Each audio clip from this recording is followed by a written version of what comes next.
हरियाणा में सीधे तौर पर भर्तियों में घोटाले हो रहे हैं। क्या करप्शन इस चरम सीमा पर पहुंच गया है कि राज्य सरकार की नींद नहीं खुल रही है? और क्या वाकई में जो अनुबंधित नौकरियां हैं, जो अनुबंधित रोजगार हैं, जो वैकेंसीज हैं, उसमें कुछ इस तरीके से भर्ती होती है, इस तरीके से साठगांठ होती है कि कर्मचारियों को दफ्तर आने की, काम करने की कोई आवश्यकता ही ना हो और पैसा सीधा उनके अकाउंट में पहुंच जाए। ऐसा ही मामला सामने आया है हरियाणा के रोहतक से।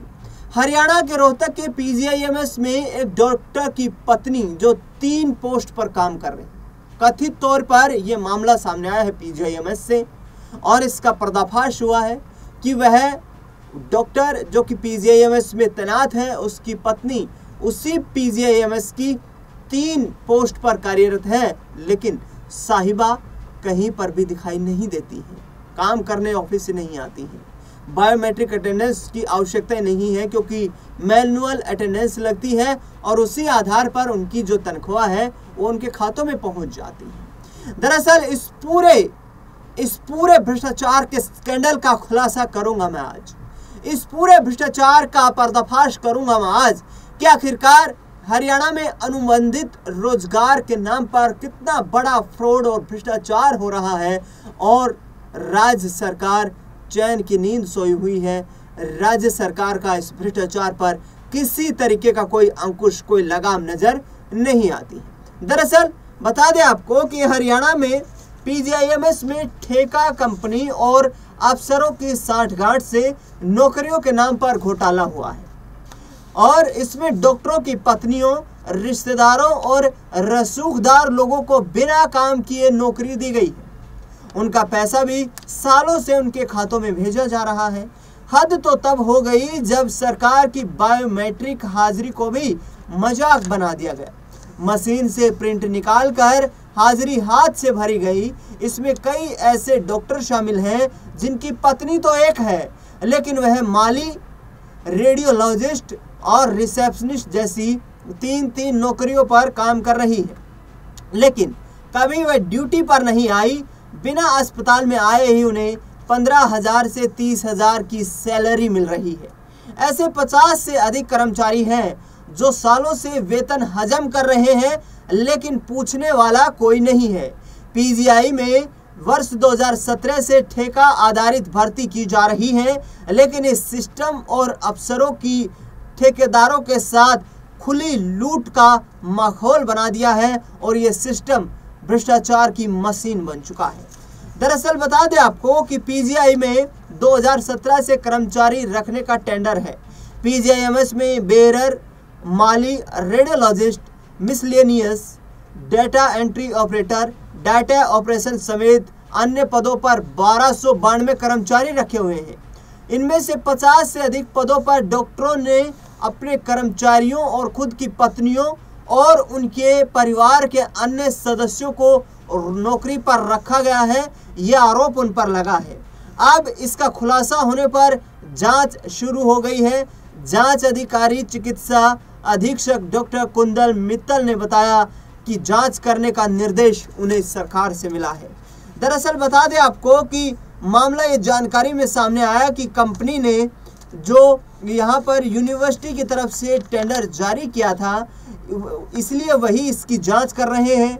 इसमें जो सामने आएगा उस पर कड़ा कार्रवाई किया जाएगा, कड़ा एक्शन होगा। और जो पीजीआई के निदेशक डायरेक्टर हैं सुरेश सिंघल, उन्होंने ये जानकारी साझा की है। बता दें आपको कि सिक्योरिटी सर्विस के प्रबंधक निदेशक संदीप कौशिक ने सभी आरोपों से इनकार करते हुए दावा किया कि उनकी फर्म ने एमओयू के अनुसार सभी पिछले आउटसोर्स कर्मचारियों को बरकरार रखा है।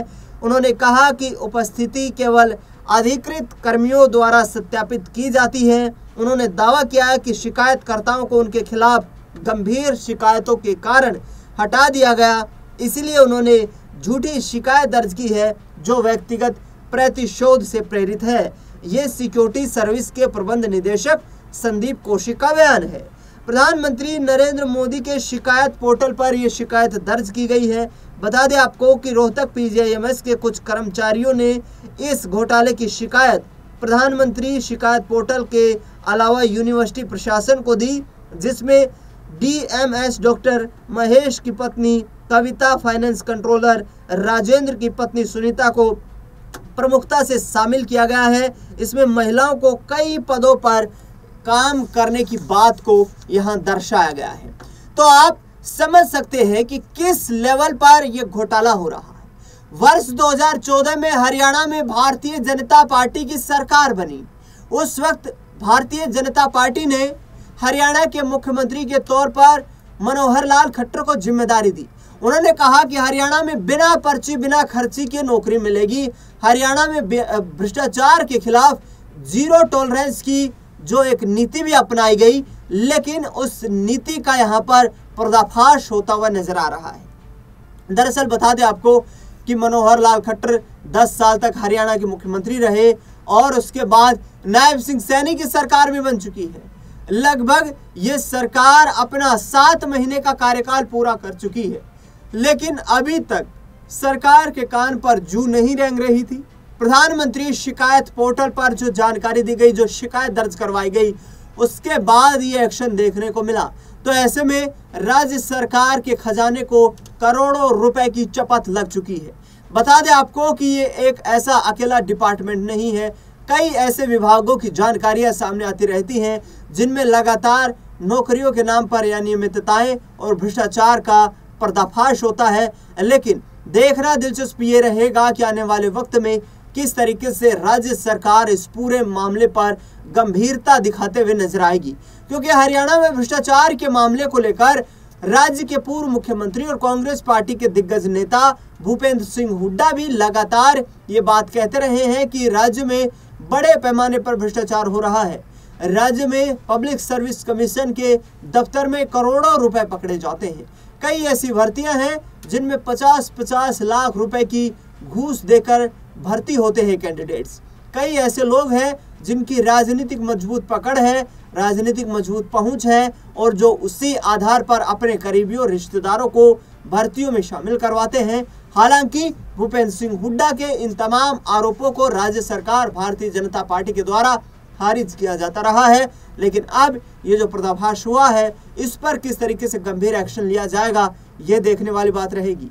हरियाणा में इंडियन नेशनल लोकदल के नेता अभय सिंह चौटाला ने कहा कि जिस तरीके से प्रदेश में लगातार भ्रष्टाचार बढ़ता जा रहा है, उससे साफ प्रतीत हो रहा है कि राज्य की वर्तमान सरकारें कर्मचारियों अधिकारियों पर अंकुश लगाने में नाकाम हो रही है। अजय सिंह चौटाला ने कहा कि जिस तरीके से प्रदेश सरकार से लोगों का विश्वास उठा है, वो इस बात के संकेत देता है कि शासन प्रशासन में अब आम लोगों की कोई दिलचस्पी नहीं है, उन्हें न्याय की कोई उम्मीद नहीं है, क्योंकि भ्रष्टाचार चरम सीमा पर पहुंचा हुआ है। तो ये पूरा मामला जैसे ही PGIMS रोहतक से सामने आया, इसने पूरे प्रशासन की नींद उड़ाकर रख दी। आखिरकार एक व्यक्ति ही कैसे 3-3 पोस्ट पर काम कर सकता है और किस तरीके से उसका सैलरी डिस्ट्रीब्यूशन होता है, इसमें बड़े बड़े लोग शामिल हैं जो वहां पर बड़े बड़े पदों पर काम कर रहे हैं।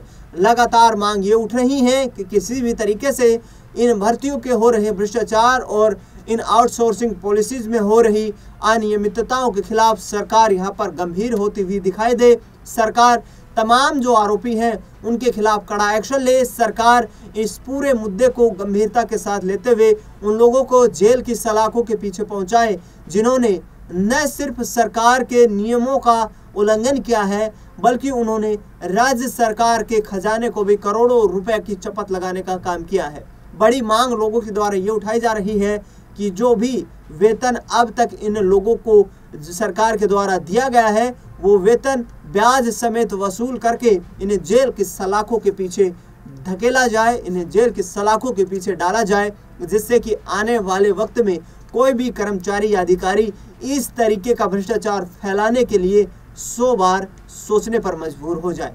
फिलहाल इस खास कार्यक्रम में इतना ही।